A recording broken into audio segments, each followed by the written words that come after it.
कि एसआईआर का मूल मुद्दा आकार का नहीं है, प्रोसीजर का नहीं है, वो है सार का। एसआईआर का मूल मुद्दा है सब्सटेंस का। और अगर आप उस कसौटी से देखें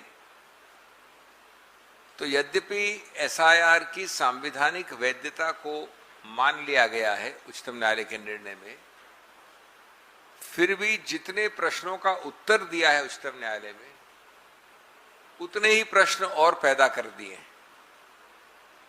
तो मैं सिर्फ 4-5 बिंदुओं में आपको ये बताऊंगा कि जो प्रश्न का एक निर्णय दिया है उच्चतम न्यायालय ने, उससे और किस प्रकार से विरोधाभास या प्रश्न उठता है।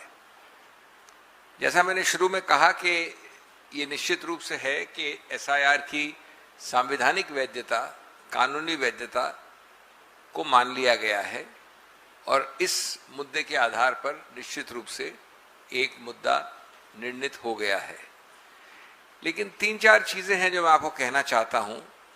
पहला तो है, और मैं बहुत संक्षेप में कुछ ही पैरास की बात करूंगा, आप लोग देख सकते हैं निर्णय आ गया है अब, इसलिए थोड़ा विलंब हुआ प्रेस कॉन्फ्रेंस में।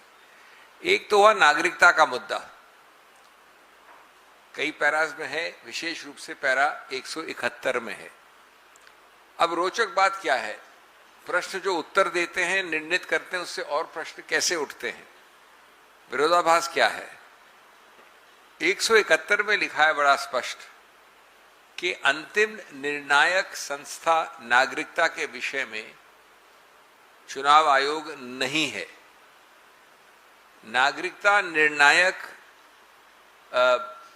संस्था नागरिकता एक्ट के अंदर कॉम्पिटेंट अथॉरिटी है, जो मिनिस्ट्री ऑफ होम अफेयर्स इत्यादि होते हैं। उन्होंने ये भी कहा है, और मैं कोट कर सकता हूं आपके लिए, exclusive domain of citizenship lies with the competent authority, not by the ECI।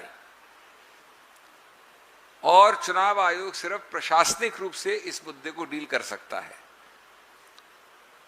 तो ये एक तरफ तो सही बात है, लेकिन इसका विरोधाभास देखिए, बड़ा रोचक है। चुनाव आयोग नागरिकता निर्णित नहीं कर सकता है अंततोगत्वा, और यह भी लिखा है कि जहां नागरिकता का प्रश्न उठता है तो उसको, यानी चुनाव आयोग को, उसको रेफर करना होगा कॉम्पिटेंट अथॉरिटी को, जो मिनिस्ट्री ऑफ होम अफेयर्स है, और उनका निर्णय बाध्य और फाइनल होगा। तो अगर ये बात सही है